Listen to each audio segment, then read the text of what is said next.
Hey there, everybody. I never beat the recording in progress person. This is Kenny.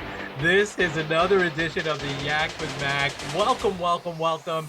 I'm so glad you're able to join me this morning and for this week. I've been fascinated by this topic for a lot of years now.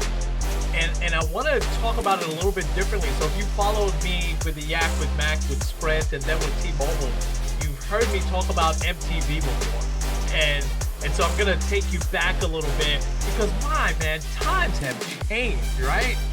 The VMAs were those last week, man, that used to be must-see TV. You had to watch the VMAs because it was always different from the Grammys, it was different from the American Music Awards. Something crazy would always happen. I remember Arsenio Hall hosting that for years and them having different hosts and the whole Madonna, Britney Spears, Christina Aguilera. There was always something crazy that would happen. And even relatively recently, I remember Lady Gaga with the whole meat dress and stuff. But I don't know, man, over the years, I've lost some interest. And maybe it's because some of my taste in music, changed over the years. And there's a reason for that. I'll talk more about that maybe on another podcast because, we just sometimes think, hey, I'm just an old fogey now and I don't listen to current music. But there's actual reasons for that. But that's a subject for another day when it comes to leadership. But back in the 80s, right, MTV launched in 1981 and it struggled big time. And I want to talk about this from one perspective that you may have heard me talk about before, but from another perspective that you haven't heard me talk about it before. So taking you back to that era, which was unbelievable. I'm so glad I lived during that era. MTV launches. Now, I was living in the Bronx at the time. We didn't have cable where we were at anyway, at least not legally. And so, don't get me wrong, we didn't have it illegally. But I remember the days, and some of you might remember this in the Bronx, where you'd see a truck on the side of the road selling HBO. How do they sell HBO out of a truck? But there was a lot of illegal stuff that used to happen with cable back then. I'm going to veer off for 1 second because the story just popped into my head. I had someone that was related to me in my family that had illegal cable like that, and they one time got a letter in the mail saying that they won this free trip and this free like several $1,000s to go on this trip, but you had to show up to this. I'm sorry, I'm laughing at this. You had to show up to this hotel at a certain time. They were going to give you like a banquet at dinner to celebrate, and it seemed way too good to be true. But this person wound up going to this event, and you know what it was? It was a sting. It was how do they get these people out of their houses? Because people would knock on their doors, the authorities, but they just wouldn't answer, right? They couldn't barge their way in because they say, I think you have illegal cable because we have a signal coming out of here. So they came up with this scheme to get everybody into this ballroom and they made this huge mass arrest. The police were there and they said, hey, by the way, you're all under arrest. You're not going on vacation. Your vacation is you're going to the pokey. And so wow, that was really bad. And then their names got published in the local newspaper. This all happened in the Bronx. And really not that long ago. It was in the 80s, but relatively speaking, it wasn't that long ago. And so we were like, yeah, that's good that they got caught because we knew that they were doing illegal cable for a long time. Paid one price to some person on a truck, and they had free cable for a long time, but paid for it. Had to pay restitution. I don't think they went to jail. They paid a huge fine as well as restitution for all the months or years that they had it. And so, anyway, I digress because that does have something to do with what I wanted to talk about. And that's back in 1981 when MTV launched. It wasn't on many cable providers, and cable was still new. So it was very picky at who they put on. You see, MTV back then, and there were a lot of things happening in the country back then, but MTV was thought of as kind of the devil's playground, right? That, oh my gosh, all these kids are going to be not only listening to this bad music, now they're going to watch these horrible videos. Oh my gosh. And so a lot of cable providers were like, yeah, we're not going to carry MTV because we're getting a lot of backlash about it that it may not be good for the young minds, back then. But MTV did have an effect on not one, but at least two generations. I'll get to that in just a bit, and I'll tie that into what I'm going to talk about here, which it will have to do with leadership, I promise. So anyway, in 1982, MTV is struggling, and they sit down and they say, "Hey, we've got to come up with something here because we're drowning, man. We're playing all these videos, and we've got the people that have MTV love it and they're watching it, but there are so many people that don't have it." And so a marketing genius came up with, hey, maybe we should just put on commercials on regular over the air TV, buy airtime, put on commercials, and tell people that they should call their cable provider and demand MTV, and really just call their cable provider and yell out, I want my MTV. And that'll force the cable providers to go ahead and put that on. And that's what happened. And the first person they got to do that was one of the biggest stars still now, and certainly back then, Mick Jagger. And Mick Jagger looks in the camera and yells out, call your cable provider and tell them, I want my MTV. Pat Benatar, David Bowie, very interesting. I'll get back to him in a second, but David Bowie, Pete Townsend, The Police, Billy Idol, Cyndi Lauper. These were the early stars at that time that filmed these commercials for MTV, and people saw that, and people actually called. They called their cable providers and said, I want my MTV. You need to, make that available for us. We don't care how much it costs. We want MTV. And MTV then took off. It was, in my opinion, it's the best ad ever. Coca-Cola and a few others may argue with that, right? Wendy's, there's been some great ads over the years, but that's the one that really stuck out for me because it was an immediate change. Now, MTV still struggle with identity, right? And here's, I'm going to go a couple of different places here, so follow along with me this morning. MTV still, even after that, struggled with identity, and there was a lot of reasons why they did. Here was one of the main reasons. MTV, while they showed maybe, a Donna Summer video here and there, they, for the most part, in those early years, didn't show any videos from Black artists. And that was a huge mistake on their part. And I mentioned David Bowie earlier. He was one of the early outspoken people. After he shot this ad, there's actually a famous interview that he did where he, asked one of the video DJs, VJs, right? That was a whole new term back then. Why don't you put on Black artists? I don't understand that, and we've got all this great music coming from Black artists and great videos, and yet you don't show them. And so there was an immediate shift because then not only did people, because they listened to David Bowie, not only then would people call and say they wanted their MTV, they would call and say, I want MTV to also show videos from Rick James, videos from Michael Jackson. And then what happened with Michael Jackson was historic because Michael Jackson knew he was going to be dropping the song Beat It, making it a single, filmed what was one of the best videos of all time. You can argue that, but I think it was. And so he films this, and it's Beat It is pretty much a rock song, right? So MTV's thinking, hey, this is going to fit right in. Send it to us. We're going to put it in heavy rotation. Well, Michael Jackson, instead of, he labels the box that he sends, and how primitive is this at the time, right? You're actually sending a tape to a station, but he labels this Beat It, but in actuality is the video for Billie Jean. And so now MTV has done now all this advertising and teasing that they're showing the new Michael Jackson video. And so when they get it, they're like, wait a minute, this is not Beat It, it's Billie Jean. This song has already been out. And they had no choice though but to show it. Now, Billie Jean is an R&B song and a dance song, but the video was unbelievable for it. And so MTV has no choice but to put it on. And now all of a sudden, between David Bowie really speaking loud, Rick James speaking loud, Casey Kasem speaking loud about this, and now you have the biggest star in the world, Michael Jackson, sending a clear message that, yeah, you ain't getting my videos again. You want to show Beat It? You got to show Billie Jean first, and you got to start to show other Black artists. And they did, and they stopped ignoring what was coming up, this little thing called rap that was huge, that was, but people thought that that was just in urban areas. It wasn't. Everyone really loved rap back then.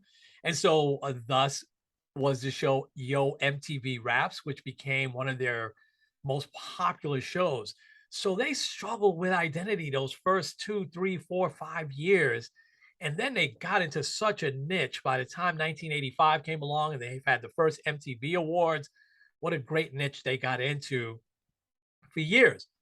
And then they started struggling again. And now, I mean, I will challenge you to turn to MTV right now and see a music video. It's mostly TV shows. I'm sure they have times where they show videos now, but for the most part, there's a lot of shows. I just happened to flip by MTV the other night and they were showing a movie. And it wasn't a music movie. It had nothing to do with music at all. But it's still called music television, MTV, and they still do the VMAs, and that's still prestigious to this day. So 2 points I want to make here. One is that, are you struggling with your identity as a leader? What exactly do you stand for? You've heard me say this before, and I think I'm attracting a new audience here. So maybe you've heard this for the first time, but what is it that you want to be? Who do you want to be when you grow up? What is it that you stand for as a leader? If you haven't thought about that and written down your own statement, your own brand statement of who you exactly are, you need to do that because you will struggle like MTV did in those early years. Now, I am also not a huge believer, especially these days, of kind of cornering yourself into one leadership style. I think that your leadership style has to vary based on the team that you are supporting because you are going to have, and I'm going to lead into what MTV has to do with that in a second, but you are going to always have a lot of different learning styles on your team. So therefore, you really need to kind of vary your leadership style based on your team, but you don't have to so much vary your brand and have your brand statement. Let me give you a quick example because I'll give you what my brand statement is for this podcast. I want to, and it's very simple. I want to inspire and encourage leaders to become great influencers. That's it. That's my brand statement. Now, in different podcasts, I might be a little all over the place. I'm still going to inspire and encourage, but I'm also going to use some stories as metaphors and stories to kind of hide, just like I'm talking about MTV right now. But it comes back to the core of who I am and what I want to convey on this podcast, right? So I want to inspire and encourage leaders to become better influencers. That's it. And so it could be just simply that short. It could be a couple of sentences. It could be a paragraph. I wouldn't have it much longer than that. But in terms of your leadership style, so your brand different from your style, you may take over a team that just kind of needs a kick in the butt at that moment. They know what they're doing, but they need that direction, they need that vision. So maybe that's more your style at that point. Or you may take over a brand new team that you may need to spend your full day just teaching and coaching after that. So your style may vary a little bit, but your brand should kind of stay the same. It should always fall back to, what your leadership style may be based on the team you have, but that brand should always stay consistent. Hopefully that makes sense. Once MTV became a consistent brand, they took off. They ruled the rest of the 80s. They ruled probably most of the 90s and even parts of the thousands. But then they fell off again, and that was more because of the taste changing, right? Let me go back to though the second thing I wanted to convey when it comes to I Want My MTV, and that is the two generations that I think it impacted. So you as a leader really need to be aware of learning styles. It's something that as a trainer and leader that I was aware of all the time. And we were always taught to look out for 4 different learning styles when it came to class. But now I'm really seeing, and I've seen a couple of articles that are really talking about 7 learning styles. So I'm gonna name those really quick. But here's where MTV really inspired and influenced not 1, but I think 2 generations.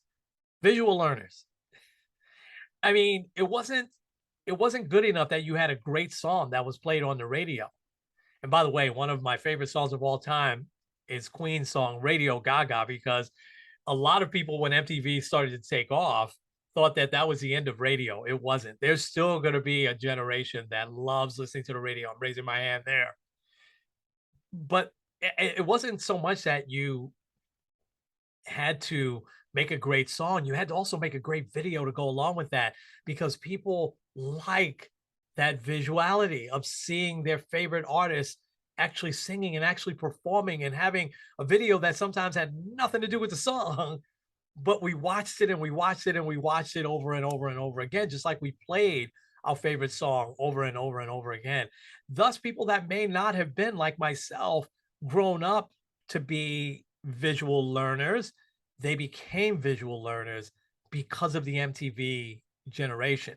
And now with TikTok, and it's kind of gone the same. So even another generation coming up with things like TikTok and Instagram, we're all visual now, right? We got to see it. Thus, that's why I not only do my podcast, but I also make this YouTube video available in case there are people that need to see my face and expressions.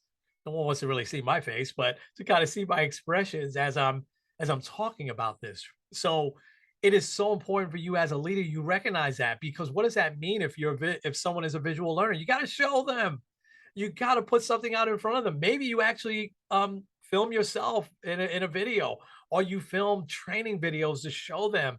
But you got to show people that are visual learners. And how do you know that? Well, you got to have conversations and find out. There are also online great surveys that you could have your people take that'll tell you a little bit more about their learning styles. But I have to tell you, there are a ton of folks that are visual learners, and a lot of it has to do with MTV. A lot of it has to do with Instagram. A lot of it has to do now with TikTok. YouTube also obviously is not that old, much older than, much younger rather than MTV. But MTV spawned all that. MTV and then VH1, all of that was spawned. BET was spawned through MTV. And so let me talk real quick about the other learning styles. So you have visual learners, you have auditory learners. I so used to hate that, because auditory learners were the ones that, just through listening. And so, man, oh man, one of the worst things that used to ever happen to me in college was sitting through lecture hall. There were some people that loved it. I couldn't wait to go. I can't wait to go to lecture hall. I'm like, are you crazy? I'm like, I'm going crazy here. But there'd be people that would take tape recorders back then. Yes, I said tape recorders, and like actually record it and listen to it again. Oh my gosh, I used to so tune out. And so that's why today it's great to have someone that's speaking well, but you also should have PowerPoint, behind you, to capture different learning styles and really incorporate other things. There are verbal learners, so that learn just from the words that you say to them. And that's great. That starts to get rarer and rarer these days, though, because of all the other means of learning. And then you have physical or kinesthetic learners. Those are folks that it may seem like they're not paying attention. Those are folks that you're talking and they may be doodling, or they may be playing with a piece of paper, but that's how they learn. They're really just taking everything in, but they have to be busy at that moment. So really be aware of that, because too often I've seen leaders make this mistake. Hey, you're not paying attention to me because you're doing. No, I heard every single word you said. So before you jump to that conclusion, find out a little bit more about their learning styles. There were 3 more that I saw online that I'm seeing a lot in a lot of different sources here that we really hadn't talked about too much over the years. The other one is logical learning. That's someone who learns and it has to make total sense to them. So think an accountant, right? That, hey, this number plus this number is going to lead to this. And so I didn't really realize that that was a learning style, but I'm reading a lot that it is. Also, and these 2 really make sense to me these days, especially with texting and things like that. So we have social learners, and those are our learners that, this whole expression, the fear of missing out. social learners have to be around people and they feed off of other people. So think brainstorming sessions and stuff like that. Man, I didn't realize that this person would speak up so much when they got around a group of people. When I'm one-on-one, they don't say too much. But when they get around a group of people, they feed off that. They're social learners. And I thought that that's really interesting now as a learning style. And then there are these people that are solitary learners that do their best work when they're by themselves. So think of, an engineer that is sitting at their desk for several hours a day. Again, not something that I can do, but they can do that, and that's where they thrive because they're by themselves and that's how their mind works better when they're able to think on their own. So really important to know all of those and be aware. Again, it's those four: visual, auditory, verbal, and kinesthetic or physical. Well, the four that I knew about for years and years and years. I just become in the last 6-7 months aware of the logical, social, and solitary learners as well. As a leader, you've got to recognize all of those. As a leader, you've got to have your brand, but also as a leader, you've got to be flexible enough to move your leadership style to the team that you have. And one of the first steps that you should take as a leader to figure out what kind of team you have is to figure out what is everybody's learning style on that team. Okay, I'm going to leave it there. And I hope this made sense to you. I know I went around it, but hopefully I brought back some memories for you with MTV, because that was that was a great era. So I'll argue this with anyone. I think that the 80s was the last golden era of music. And maybe I'll start my next podcast with talking a little bit about that, because you had artists from the 60s and 70s that made big comebacks, and then you had all these new artists, and then you had the dominance of Michael Jackson, the dominance of Madonna, Bruce Springsteen. It was just an unbelievable era. And I'm not an old fogey. I respect the music out there today, but I have to tell you, man, that was the last golden age of music. Okay, for now, this has been Kenny. This has been the Yak with MAC. We'll talk to you next week. And please put your comments in there. I want to hear what you're thinking, whether it's on LinkedIn, and you can find this podcast on any of the major platforms. Hopefully you check it out. Talk to you real soon.